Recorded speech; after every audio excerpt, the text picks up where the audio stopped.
Welcome to the Joyful Alchemist, the podcast where transformation meets inspiration. My name is Lynn Falconer, your guide on this journey of turning life's ordinary moments into extraordinary magic. Here we dive into personal growth, spiritual insights, and practical tools to help you unlock joy, purpose, and abundance. Whether you're seeking clarity, courage, or connection, this is your space to explore, evolve, and embrace the alchemy of joyful living. Let's ignite transformation, one powerful conversation at a time. Hello and welcome to another episode of the Joyful Alchemist podcast. Today we're diving into a topic. We're going to take a deep dive into the topic that is often discussed but not always fully understood. And that topic is tithing, but not just the tithing as in giving money to the church. We're talking about the Trinity of Tithing, a concept rooted in giving not just from our treasure, but also from our time and talent. Now, many of us were taught that tithing simply means giving 10% of our income to the church of our choice. Now, while this financial contribution is essential, it's only 1/3 of the equation. True biblical tithing encompasses more than money. It calls us to invest in God's kingdom through 3 areas of our lives. So let's start out by looking at what is tithing. Tithing at its core is a biblical principle of giving back to God what actually already belongs to Him.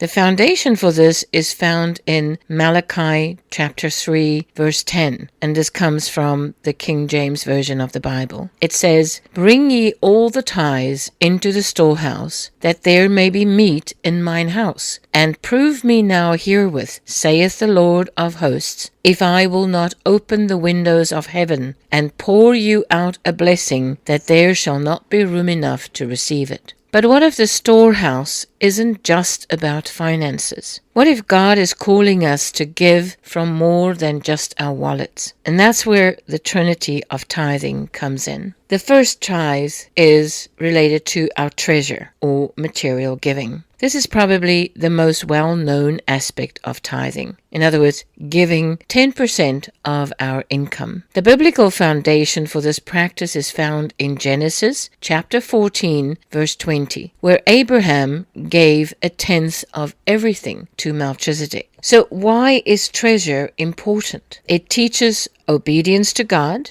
It shifts our trust from material wealth to divine provision. It supports the work of the church and ministry. It opens the doors for God's supernatural blessing. And we will read about that eventually as we go through our 365-day journey in the book of Luke, chapter 6, verse 38. But treasure alone is not enough. If we think that tithing only means writing a check, we are missing the bigger picture. So the second aspect of tithe is our time. In other words, serving others. We are all given the same amount of time. 24 hours a day, 168 hours a week. So how much of that time do we dedicate to God's work? Now here are some ways to tithe your time. Number 1 is worship and prayer. Spending time in communion with God. And I invite you to read 1 Thessalonians chapter 5, verse 17. Another way to tithe your time is serving the church, volunteering in ministries, whether as an usher, teacher, or behind the scenes. And you can read more on that in Galatians chapter 5, verse 13. And what about helping others? In other words, visiting the sick, feeding the hungry, mentoring younger believers. And you can read more on that in James chapter 1, verse 27. And then rest in God. Even honoring the Sabbath and setting aside time to reflect on God is a tithe of our time. And we can read about that in Exodus chapter 20, verse 8. Giving time is sometimes harder than giving money, but it is just as crucial. And then the third aspect of tithe is our talent. In other words, using our gifts for God's glory. God has given each of us unique skills and talents for use for His kingdom. Go and read 1 Peter chapter 4, verse 10. Examples of tithing your talent will include things like, if you're a musician, play for worship. If you are a teacher, teach Bible studies, deliver sermons. If you are a writer, use your words to share God's message. If you are in business, mentor others in financial stewardship. No gift is too small or insignificant when placed in God's hands. Now, the power of the full tithe comes down to this. When we give from all three, our treasure, our time, and our talent, we step into a fullness of blessing that few experience. When we tithe our treasure, God blesses our finances. When we tithe our time, God multiplies our days. When we tithe our talent, God increases our influence. The key is balance. If we only give money, but never our time, we are missing out on part of God's plan. If we give our time, but never invest financially, we neglect our duty to support God's house. And if we withhold our talents, we are like the servant who buried his talents instead of multiplying them. And you can read about that in Matthew 25, verses 14 through 30.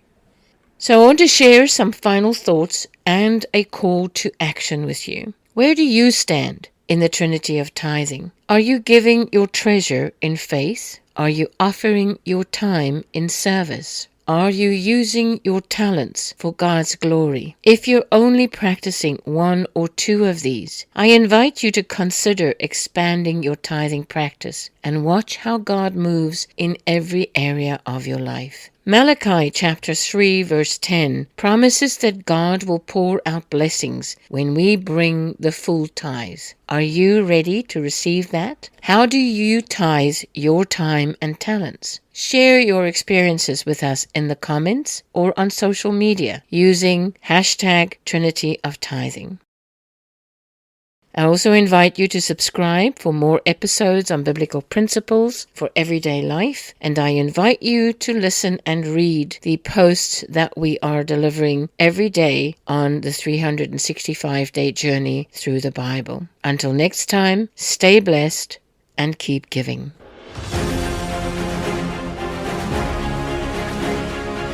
Thank you for joining me on this episode of The Joyful Alchemist, where transformation and joy collide. If today's episode inspired you, don't forget to subscribe so you never miss a moment of magic. Keep shining, keep growing, and remember, you have the power to turn the ordinary into the extraordinary. Until next time, stay joyful and keep alchemizing your dreams into reality.